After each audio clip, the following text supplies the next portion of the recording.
L'idée, c'est vraiment de soulager. On sait bien, on n'est pas médecin, on n'a pas la science, on va sauver personne, mais, euh, mais on peut soulager un quart d'heure et c'est déjà ça de fait.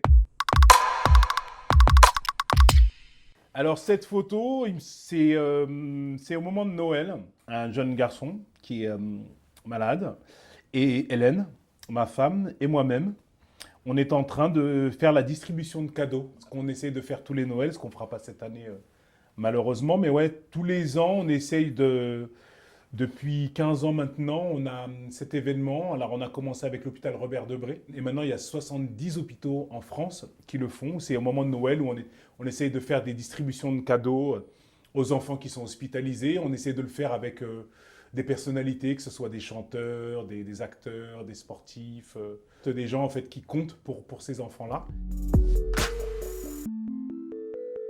On a été parents très jeunes. On a eu une expérience personnelle aussi. Donc, moi, par exemple, j'étais un enfant malade. Donc, forcément, un enfant hospitalisé pendant un moment, je sais ce que c'est. Je comprends les manques. Donc, je sais que ouais, même 5 minutes en off de cette situation-là, c'est utile. Donc, ouais, c'est dur. C'est dur, mais ça l'est encore plus pour les parents, en fait. Ça l'est encore plus pour les parents. Et dans ces moments-là, j'ai le sentiment qu'on peut les soulager. Même si on est là un quart d'heure, c'est toujours un quart d'heure de gagner. Et dans ces moments-là, je pense que ça peut faire la différence. L'idée, c'est vraiment de soulager. On sait bien, on n'est pas médecin, on n'a pas la science, on va sauver personne. Mais on peut soulager un quart d'heure et c'est déjà ça de fait, quoi. Juste de participer un petit peu à ça et que l'enfant qui sourit à ce moment-là, c'est une bonne victoire et des fois, même sur sa santé, ça joue.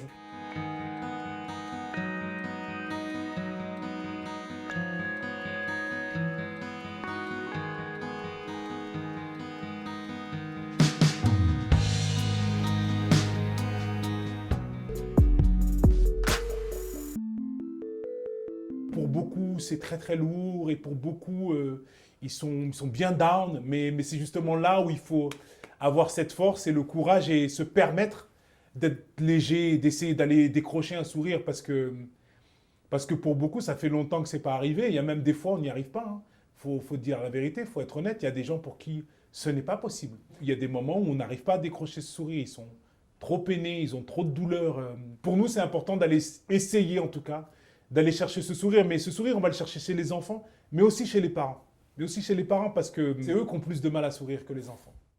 Peu importe où on va, c'est eux qui décident où ils ont envie d'aller à ce moment-là. Mais juste de les sortir du cadre hospitalier, sachant que physiquement ils ne peuvent pas le faire, c'est juste d'amener leur esprit, leurs sensations un peu ailleurs, avec d'autres visages, d'autres matières, parce que des fois ça passe aussi par de la poterie, ça passe par de la couture, par plein de choses, la cuisine, peu importe, mais juste qu'à un moment donné, ils soient en interaction avec autre chose que les médicaments, l'hôpital, le carrelage, le médecin, le pédiatre, l'infirmier, tout ça, quoi. Jusqu'à un moment donné, on bouscule un peu leur quotidien qui n'est lié qu'à leur maladie, malheureusement.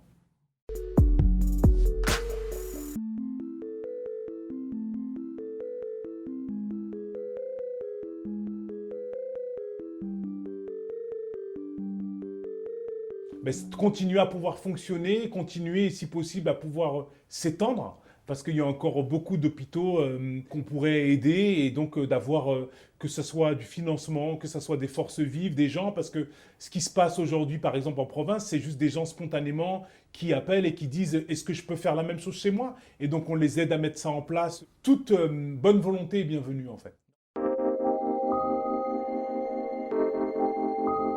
C'est que du bonheur.